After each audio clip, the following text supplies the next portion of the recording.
Ooh, Just Another Day. That's a great Boingo song.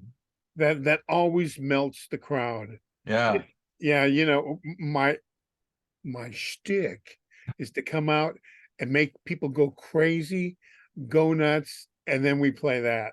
Yeah. That's And I cool. disturb them a little bit. That that song came at a time when, okay, over here is the weird Boingo we were talking about.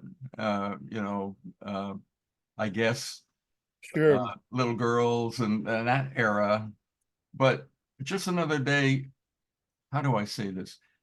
It didn't mellow out. The energy was still there, but there was something maybe a little more cohesive about the music at that point. Some of the other songs you were doing, it got more on the radio than what your original stuff was. Sure. Yeah, and that just came. That was a conscious thing. Do you think that Danny did, or just happened to evolve that way? It was a conscious thing. I think that there's always that fine line of not the not selling out. Yeah, yeah, yeah. That there's when somebody's overthinks everything all the time, it's that's and you want to maintain your credibility, your street creds. You it was pretty close to a beautiful, solid song, and there was a few of them that were really, really beautiful that way. Oh And yeah, you yeah. know, There's some great ones that came out around that time, yeah, and the other song around that time, not right at that time, was Dead Man's Party. sure. That to this day that's got to get people going. Oh, it does, and Yeah. it we this former members recorded that song about 6 times, and I wouldn't let anybody hear it because Not the same. it wasn't the same, and so I finally got to the point where I got it. I sat there with John, and we sat and looked at each other. And I go, John goes, but it sounds like us.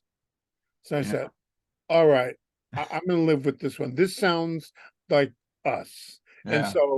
so when we after we'll play that the next break, Dead Man's Party, and you can check it out. It sounds like us playing. It doesn't sound like Danny trying to play it, or it doesn't sound like it Yeah. sounds like the band. It sounds like we all get along. We're all on the same page, and it sounds great. Steve plays great. Everybody plays Yeah. great. Steve and John Avila have a band called Jackie O, and they've done a version of it. Have you ever heard that?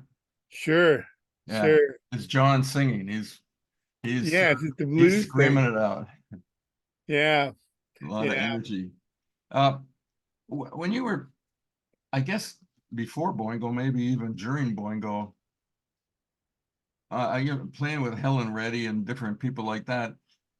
But were you jazz? No, were you trained more along the jazz line at that point? Because you were still very young. I mean, you were still a teenager when you were touring Vietnam with Helen Reddy and so on, right?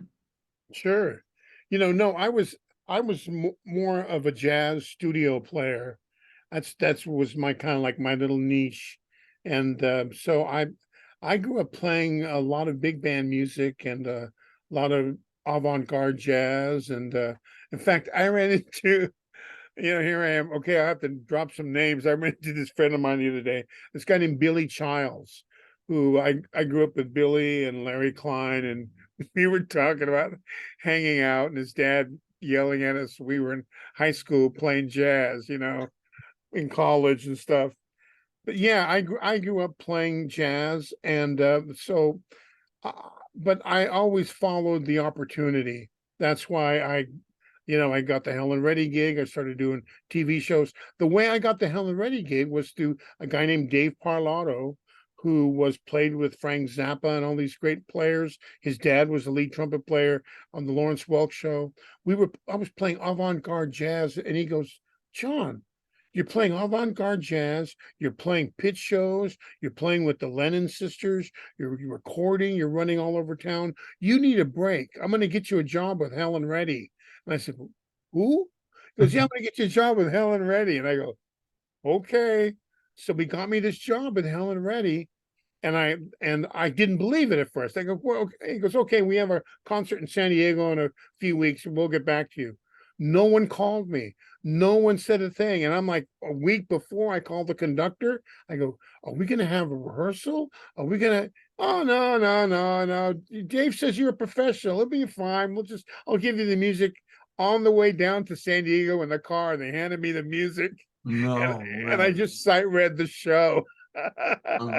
So you read music, right? Yeah, yeah, I read Um, music.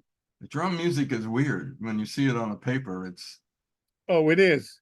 Because we're drummers and it's the thing with drummers is so much emotion. yeah, Know? There's so much emoting on our instrument.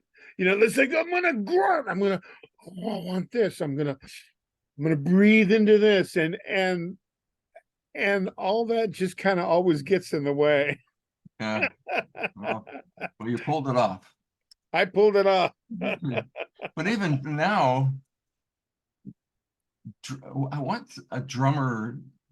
I don't know how to ask this question, but what a drummer has to go through now. You used to just sit down behind the kit and you played. Now there's electronics, there's dials Yeah. to turn.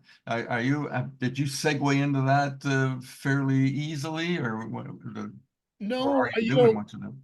once again, I was just I've always been curious and forward thinking. And when I used to take apart my drums. I'd buy a brand new set of drums and I'd take them all apart. My mom would go, "What are you doing? I just bought you those set of drums and you're taking them all apart." And so I have this thing like that in my brain. So when electronic drums came out, there were people that were building electronic drums. So I learned to build them. I got a soldering iron, got chips, got into the whole electronic thing. Because with studio drumming, I got into microphones and I got, Ohm's law. So I'm into the whole production thing from the very early days, the early days of electronic drums, Simmons drums, and all that. So what you take all your knowledge from setting up a PA, I can run sound. I have all these technical things. You're right, the drummers have to know. And these young kids are even more amazing because not only do they have all those, how to set up a mixing board, how to set up electronic drums. Right now I'm dealing with samples coming in and out, sequences, the band, some Yeah. guys it's a madhouse. Yeah, But it's when they started coming in, everybody was going, "This is going to ruin drummers. The drummers are going to lose all their work. Nobody's going to want a drummer anymore." But like you just said, it all came together. It just expanded what the drummer could do, right? sure, sure. And you're looking into it. You're helping to bring it along. Yeah, Did you invent anything along the way? Did you come up with something for your own kit? well, yeah, I was it's funny you should ask. Yes, I did. In the early electronics days, I've been with DW Drums, and they've always had an research and development department. So I didn't like the early drum triggers. So I worked up a thing where I got regular SM57 microphones, put them in a drum, padded them, did all kinds of frequency manipulation, and turned them into triggers. So in my Live at the Ritz, you can see it on YouTube. I'm playing those electronic tom-toms.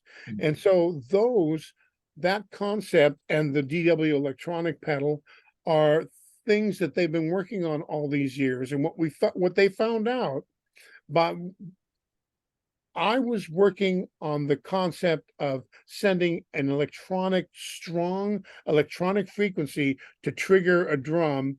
And they went the opposite way with computers and found the thinnest possible trigger for electronic drum. And then they made it Wi-Fi, and the rest is history. Now Roland bought all their ideas. Already, Roland got them all. Yeah. Roland bought the whole company, right?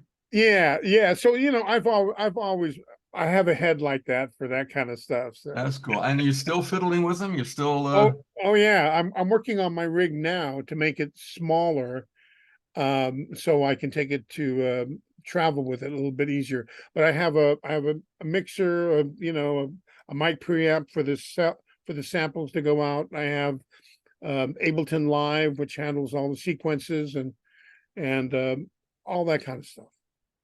All right. Well, we were talking about Dead Man's Party. Let's listen to that a little bit as we roll into a commercial. This is the Mike Gormley Show, and our guest today is Johnny Vatos of Oingo Boingo and of Oingo Boingo former members. And it's great to have you here. Let's listen to a little music, and we'll be back in a minute.